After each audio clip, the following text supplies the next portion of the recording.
El 1 de enero de 1995, una plataforma petrolera en el Mar del Norte registró algo que la ciencia consideraba prácticamente imposible. Una ola de casi 27 metros de altura. Para que te hagas una idea de lo que eso significa, estamos hablando de un edificio de 9 pisos surgiendo del océano en cuestión de segundos. Y sin embargo, la plataforma sobrevivió. Pero espera, si una ola de 27 metros puede aparecer de la nada en pleno océano, ¿cómo es posible que los grandes buques sigan navegando? ¿Por qué no se hunden? La respuesta no es obvia.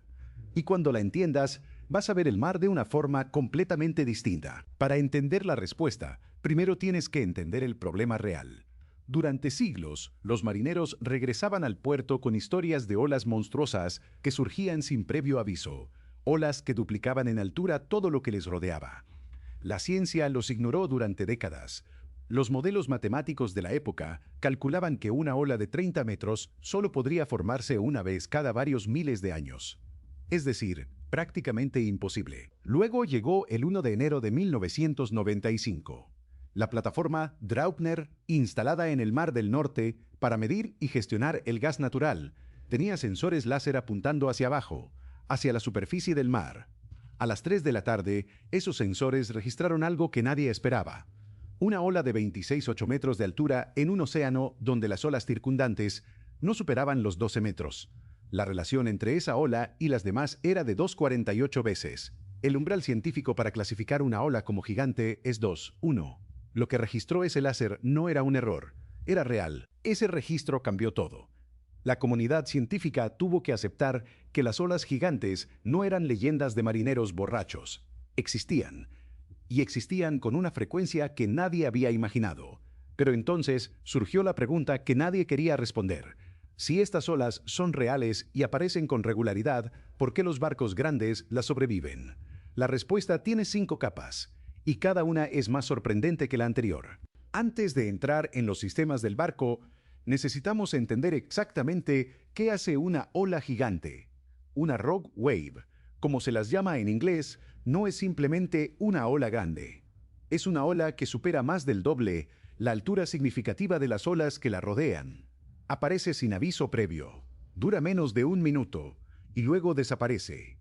En ese tiempo, genera una pared de agua que puede impactar con una fuerza de hasta 100 toneladas por metro cuadrado. ¿Y cómo se forma algo así? Los investigadores de las universidades de Oxford y Edimburgo descubrieron que la causa más común es la interferencia constructiva. Imagínate 2 grupos de olas que viajan en direcciones ligeramente distintas. Cuando se cruzan en el ángulo exacto, sus energías se suman en un solo punto. El resultado es una ola que concentra toda esa energía en un instante. Es el mismo principio que ocurre cuando 2 ondas de sonido se superponen y producen un volumen mucho mayor. Solo que aquí, el resultado pesa miles de toneladas. El proyecto Max Wave de la Agencia Espacial Europea estudió esto durante 3 semanas en 2001. Usaron radar satelital para analizar 30.000 imágenes de secciones de océano, cubriendo un área total de 1,5 millones de kilómetros cuadrados. El resultado fue perturbador. Encontraron olas gigantes en 10 de esas secciones, una por cada 150.000 kilómetros cuadrados de océano. Traducido, en cualquier momento hay decenas de estas olas activas en los océanos del mundo. Ahora viene la pregunta del millón. Los barcos actuales están diseñados para soportar olas de hasta 15 metros de altura. Las rogue waves pueden superar los 25 o incluso los 29 metros. Entonces, ¿por qué no se hunden todos? La primera y más fundamental razón está en un principio que tiene 300 años de antigüedad, el principio de Arquímedes. El acero flota por la misma razón que un cuenco de metal flota en el fregadero, aunque el metal sea mucho más pesado que el agua. Un barco no es un bloque sólido de metal, es una estructura de acero que encierra enormes volúmenes de aire. Esa combinación entre acero y aire hace que la densidad promedio del barco sea menor que la del agua. Cuanto más agua desplace el casco, mayor es la fuerza de empuje hacia arriba. Y en un buque portacontenedores moderno, ese casco desplaza decenas de miles de toneladas de agua. Pero flotar no es suficiente. Flotar sin volcarse es el verdadero reto. Y aquí entra la segunda capa, la estabilidad metacéntrica. El metacentro es un punto geométrico imaginario dentro del barco. Cuando el casco se inclina hacia un lado, la forma del casco sumergido cambia y el empuje del agua actúa desde un nuevo centro. Si ese nuevo punto de empuje está por encima del centro de gravedad del barco, el barco se endereza solo. Los ingenieros navales llaman a esta distancia la altura metacéntrica y la abrevian como GM. Cuando el GM es positivo, el barco actúa como un muñeco de bola. Lo puedes inclinar, pero vuelve solo a su posición vertical. Los cruceros modernos tienen cascos especialmente anchos en la línea de flotación, lo que maximiza ese GM y hace que la estabilidad sea casi automática. Pero hay un matiz importante. Cuanto más pesada esté la carga y cuanto más alta esté ubicada dentro del barco, más baja el centro de gravedad, y el GM puede volverse negativo. Cuando eso ocurre, el barco ya no se endereza, se vuelca. La tercera capa de protección es activa, no pasiva. Los barcos modernos llevan en su interior tanques de estabilización que corren a lo ancho del casco, de babor a estribor. Están llenos de agua y conectados entre sí por tuberías controladas electrónicamente. Cuando el barco comienza a inclinarse hacia un lado, el sistema detecta el movimiento en milisegundos y transfiere agua al lado opuesto. Es como si el barco se reequilibrara a sí mismo en tiempo real, constantemente, sin que el pasajero o la tripulación tenga que hacer nada. Complementando esos tanques, los barcos grandes incorporan aletas estabilizadoras activas en ambos lados del casco, por debajo de la línea de flotación. Funcionan de manera similar a los alerones de un avión. Se mueven en distintas direcciones controladas por un sistema giroscópico sensible que detecta cada movimiento de balanceo. Cuando el barco tiende a ladearse a babor, las aletas generan una fuerza hidrodinámica que lo devuelve al centro. Estas aletas pueden reducir el balanceo hasta en un 90% en condiciones normales de mar agitado. Ahora llegamos a la cuarta capa. Y esta viene de un lugar que probablemente no esperabas, la China del siglo II de nuestra era. Los constructores de juncos chinos durante las dinastías Han y Song inventaron algo brillante: dividir el interior del barco en compartimentos separados mediante paredes verticales impermeables. Si el casco se perfora en un punto, el agua inunda solo ese compartimento. Los demás permanecen secos.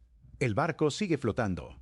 Hoy, esa misma idea está codificada en el Reglamento Internacional SOLAS, que obliga a todos los barcos de pasaje a tener mamparos estancos que soporten la inundación progresiva de hasta 2 compartimentos adyacentes sin que el barco se hunda.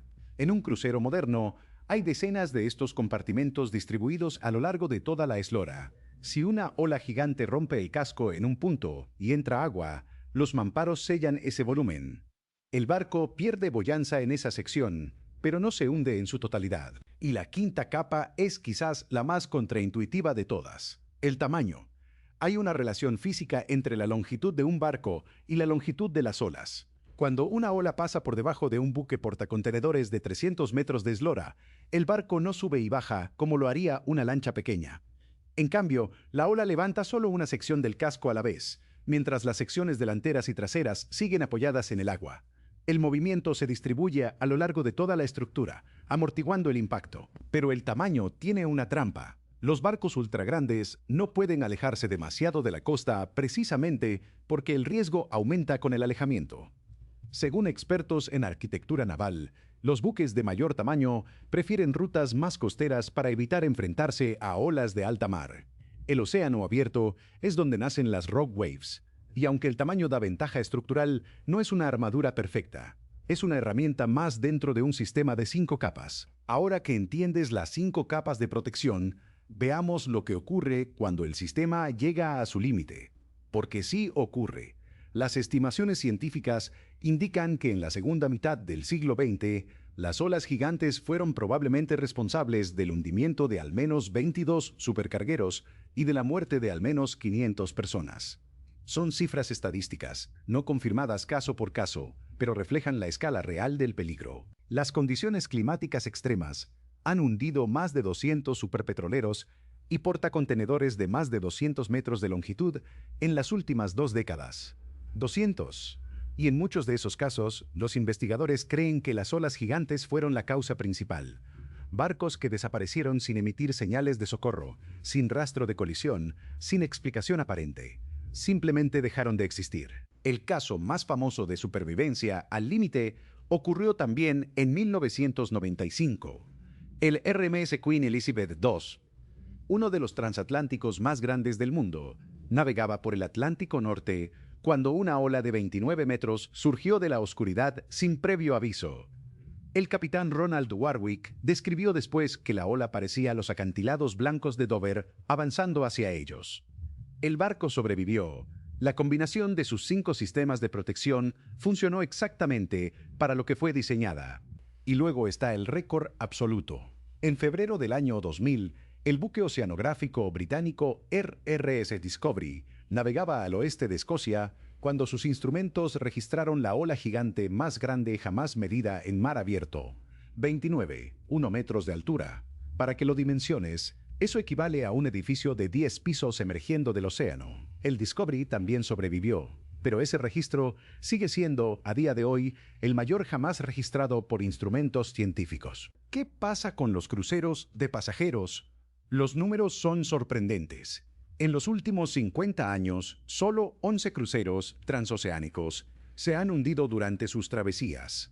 Si consideramos que operan unos 150 cruceros, haciendo aproximadamente 100 travesías por año, cada uno, la probabilidad de hundirse en un crucero es de 1 entre 68.000. Eso es menor que la probabilidad de que te caiga un rayo 2 veces en la vida. Y sin embargo, la ciencia no está tranquila.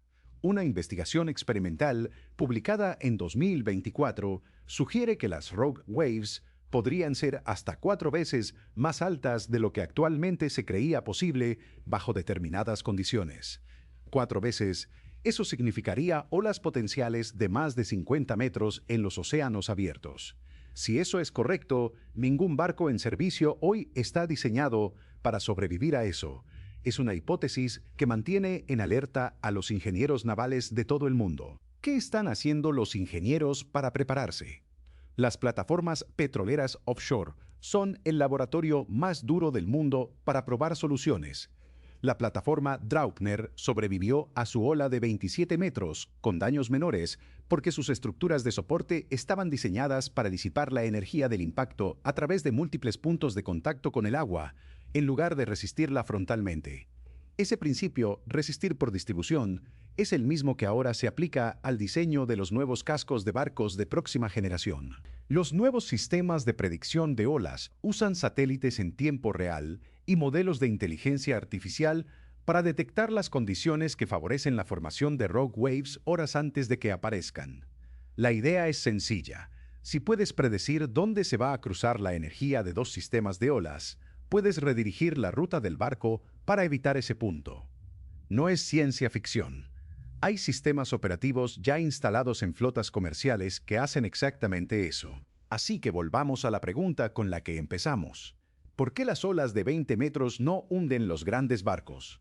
La respuesta no es una sola cosa. Es un sistema de 5 capas que trabajan al mismo tiempo.